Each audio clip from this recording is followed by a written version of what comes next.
అండి అందరికీ నేను కొత్తగా ఏఎంసీ కుక్వేర్ తీసుకున్నాను. సో ఇవాళ పిల్లల కోసం బిర్యానీ చేస్తున్నాను. తొందరగా అయిపోతుంది అని విన్నాను. చూస్తున్నారు కదా, ఒక చుక్క ఆయిల్ కూడా వేయట్లేదు. నేను ముందుగానే వెజిటేబుల్స్ అన్నీ కట్ చేసి పెట్టుకున్నాను. సో డైరెక్ట్గా స్టవ్ ఆన్ చేసి అందులో వేస్తున్నాను. ఆయిల్ వేయకుండా బిర్యానీ అనేది కొత్తగా అనిపించింది, అందుకే నేను కూడా ట్రై చేస్తున్నాను.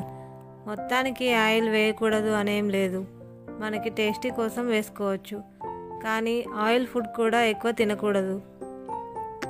మన ఏఎంసీలో ఏంటంటే అసలు ఉప్పు, కారం, వాటరు, నూనె ఎక్కువ తీసుకోదు. దీనివల్ల మనం ఎంతో ఆరోగ్యంగా ఉంటాం. ఈ కాన్సెప్ట్ నాకు చాలా బాగా నచ్చింది. అండ్ ఇందులో యూజ్ చేసే స్టీల్ చాలా బెనిఫిట్ ఇస్తుంది. న్యూట్రియన్స్ అన్నీ ఇందులోనే ఉండిపోతాయి కాబట్టి అన్ని రకాల న్యూట్రియన్స్ అందుతాయి. మెయిన్గా ఏంటంటే లిడ్ అనేది కరెక్ట్గా ఫిక్స్ చేసుకోవాలి. నేను చూపిస్తున్నట్టుగా ప్రెస్ చేస్తే సరిపోతుంది. నేను ఫ్లేమ్ కొంచెం తగ్గించాను, ఎందుకంటే ఆల్రెడీ ఇది గిన్నె వేడెక్కిపోయింది.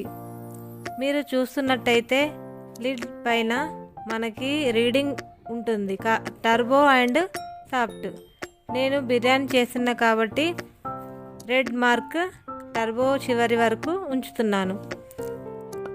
చూడండి, మా వెజ్ బిర్యానీ రెడీ. చాలా తొందరగా, టేస్టీగా, హెల్తీగా, ఈజీగా అయిపోయింది. Thanks to AMC.